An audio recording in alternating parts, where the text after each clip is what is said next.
alcohol, such as Coke, and go at once to the Redemption Center on 44th and Broadway to get your real, actual tickets. And please do not be late, as latecomers cannot be admitted due to special effects which occur early, which require total darkness in order to simulate the African jungle at night. Well, this was news to me, but I was not about to disappoint the boy. We left the Eisner and started up Broadway, the Everly readers in the sidewalk reading the Everly strips in our shoes, the building-mounted mini-screens at eye level showing images reflective of the personal preferences we'd stated on our monthly Everly preference worksheets, the numerous Cybex sudden emergent screens out-thrusting or down-thrusting inches from our faces.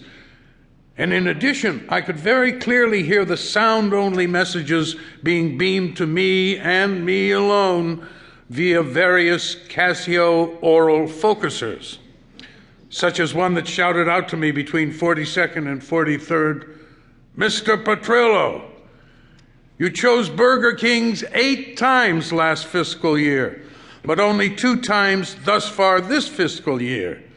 Please do not forsake us now. There's a store 1 block north." In the voice of Broadway star Elaine Weston.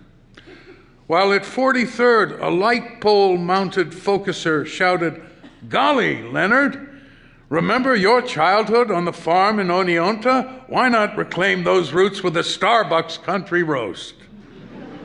In a celebrity rural voice I could not identify, possibly Buck Owens.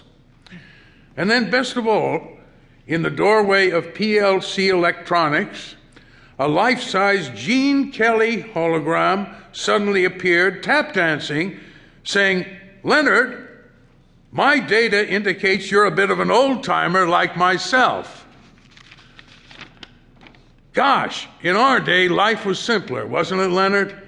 Why not come in and let Frankie Z explain the latest gizmos? And he looked so real, and I called out to Teddy, "Teddy, look there.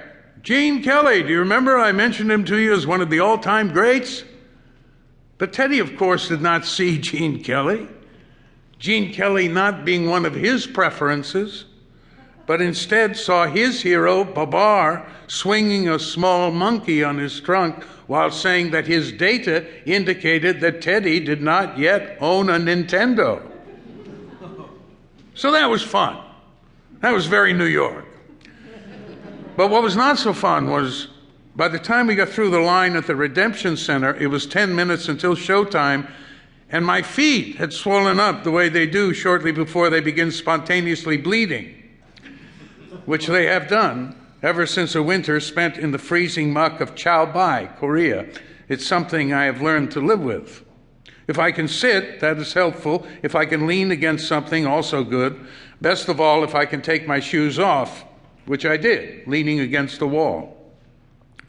All around and above us were those towering walls of light, curving across building fronts, embedded in the sidewalks, custom fitted to light poles. A cartoon lion eating a man in a suit. A rain of gold coins falling into the canoe of a naked rainforest family. A woman in lingerie running a bottle of Pepsi between her breasts. The Merrill Lynch talking Fisk asking, "Are you kicking ass or kissing it?" A perfect human rear dancing.